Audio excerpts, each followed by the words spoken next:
आज का हमारा टॉपिक है थॉर्नडाइक का प्रयास एवं त्रुटि सिद्धांत।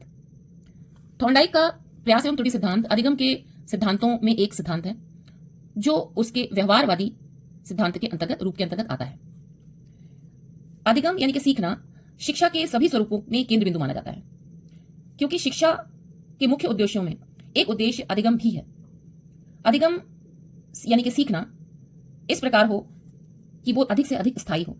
इसीलिए अधिगम और अधिगमकर्ता को ही केंद्र में रखकर संपूर्ण शैक्षिक प्रक्रियाओं का संचालन किया जाता है।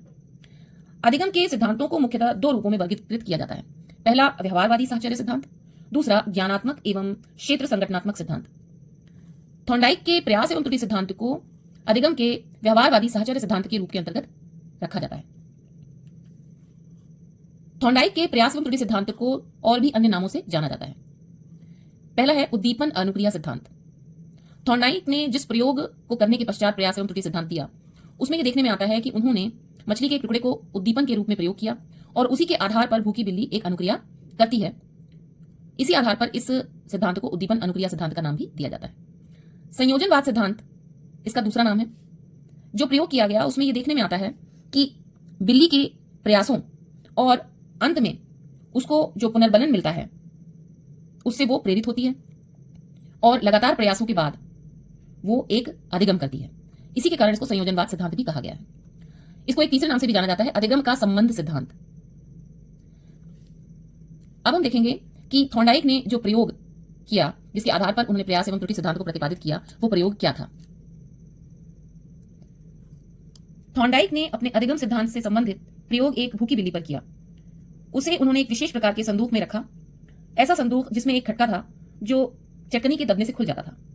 संदूक के बाहर उन्होंने एक मछली का टुकड़ा रखा जिसको बिल्ली आसानी से स्पष्ट रूप से देख सकती थी, और यही मछली का टुकड़ा बिल्ली के लिए उद्दीपन का कार्य करता था।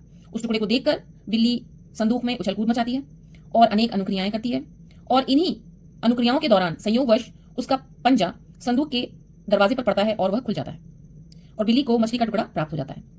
इस प्रयोग को थॉर्नडाइक ने कई बार दोहराया।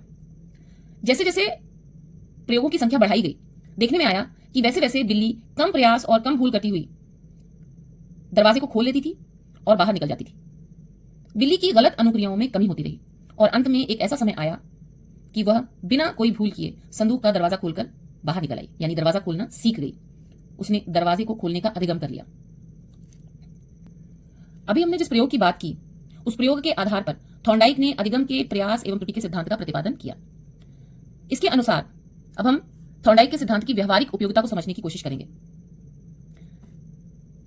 इस प्रयोग के अनुसार सीखने की प्रक्रिया में व्यक्ति गलतियां कर सकता है, किंतु बार बार किए गए प्रयासों के बाद वह सीखने में सफल हो जाता है। इस प्रक्रिया में उद्दीपक की भी प्रमुख भूमिका होती है। जैसे बिल्ली के लिए मछली का टुकड़ा उद्दीपक का कार्य करता था, जिससे वो बार बार प्रयास करने के लिए प्रेरित होती थी। उद्दीपक व्यक्ति को सीखने के लिए प्रेरित करता है। थॉर्नडाइक ने अपने सिद्धांत में वर्णन किया कि सही अनुक्रिया वह अनुक्रिया है जिसके करने के बाद विद्यार्थी को पुनर्बलन मिलता है। अब हम समझेंगे कि थॉर्नडाइक के प्रयास एवं त्रुटि सिद्धांत का शैक्षिक महत्व क्या है।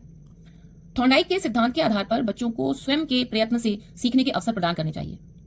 जैसे कि प्रयोग के आधार पर हम कह सकते हैं कि बिल्ली ने बार बार प्रयास करने पर खटके को खोलने का जो अधिगम किया वो बहुत ही स्थायी था। इसीलिए जब बच्चा स्वयं प्रयत्न करके सीखेगा तो उसका ज्ञान और कौशल अधिक स्थायी होगा। अनुकरण सीखने की स्वाभाविक विधि है, ये हम जानते हैं। बच्चा पैदा होने के साथ ही कुछ समय बाद अपने आसपास की समाज में अनुकरण करता है और अनुकरण करके बहुत सारी चीजों को सीख लेता है। इस सीखने की प्रक्रिया में वो बहुत सारे प्रयत्न करता है और उन प्रयत्नों के दौरान वो बहुत सारी भूलें करता है, लेकिन अंत में वो सीख लेता है और यह सीखना बहुत ही अधिक स्थायी होता है।